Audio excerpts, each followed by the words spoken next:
প্রিয় দর্শক বন্ধুরা, এই মুহূর্তের জন্য 2016 এসএলএসটি থেকে বিগ ব্রেকিং নিউজ। এই মুহূর্তে ওয়েটিং লিস্ট নিয়ে অবশেষে বড় খবর দীর্ঘ সময় পরে, এবং উঠে আসছে কোর্টের জরুরি সংবাদ। অবশ্যই সবটা আলোচনা করছি আর্জেন্ট ভিত্তিতে, তাই ভিডিওটা ক্রিয়েট করা।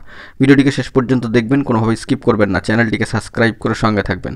চলুন কথাবার্তা না বাড়িয়ে আমরা মূল টপিকে ফোকাস করি। বন্ধুরা, উঠে আসছে সুপ্রিম কোর্টের দীর্ঘায়িত শুনানির প্রসঙ্গ, এবং সেখান থেকে যে জোরদার বিষয়গুলিকে নিয়ে সওয়াল করা হয়েছে সেই সম্পর্কে আর্জেন্ট তথ্য। যোগ্য অযোগ্য নির্বিশেষে রাজ্যের প্রায় 26,000 শিক্ষক অশিক্ষক কর্মচারীদের চাকরি বাতিলের দাবিতে সর্বোচ্চ ন্যায়ালয় সুপ্রিম কোর্টে ফের সরব হয়েছেন সম্মানীয় আইনজীবীদের মধ্যে দেখা যাচ্ছে যে সম্মানীয় বিকাশ রঞ্জন ভট্টাচার্য মহাশয়। তো গত সোমবার এই বিষয়ে প্রধান বিচারপতি মহাশয়ের বেঞ্চে, সম্মানীয় সঞ্জীব খান্না মহাশয়ের বেঞ্চে কার্যত 2 ঘন্টা ধরে এসএসসি মামলা শুনানি হয়, এবং ওই দিনের শুনানিতে মূল মামলাকারীদের তরফ থেকে নিয়োগ প্যানেল বাতিলের জন্য জোরালো সওয়াল করা হয় সর্বোচ্চ ন্যায়ালয়ে। শুনানিতে শীর্ষ আদালতের সম্মানীয় প্রধান বিচারপতি কিন্তু বারংবার জানতে চান যে যোগ্য অযোগ্য বাছাই সম্ভব কিনা।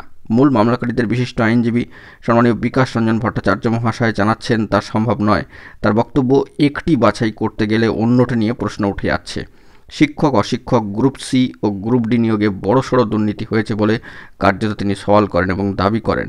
তো সেই দিক থেকে তার দাবি যে এই সুপার নিউমেরিক পোস্ট কিন্তু ক্রিয়েট করা হয়েছিল, তো তৈরির প্রস্তাব পাশ কিন্তু হয়েছিল।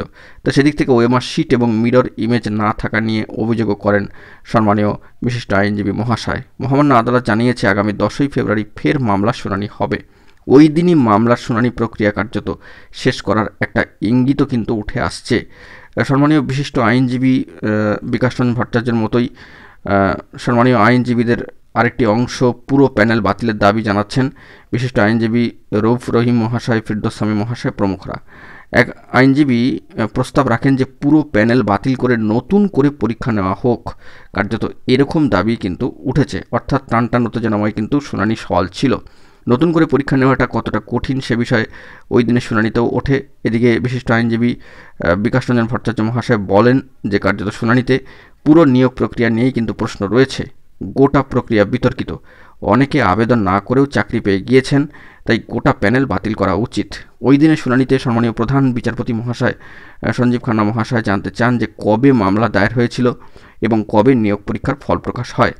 জবাবে আইনজীবীরা জানাচ্ছেন যে 2018 সালে ফল প্রকাশ হয়, 2021 সালে রিট পিটিশন দাখিল হয়েছিল। এরপরই মহামান্য আদালত জানতে চান যে ওয়েটিং লিস্ট কবে প্রকাশ হয়েছিল। সম্মানীয় আইনজীবী জানাচ্ছেন 2018 সালে। এই প্রসঙ্গে ওয়েটিং লিস্টের প্রসঙ্গ কিন্তু উঠে এসেছে।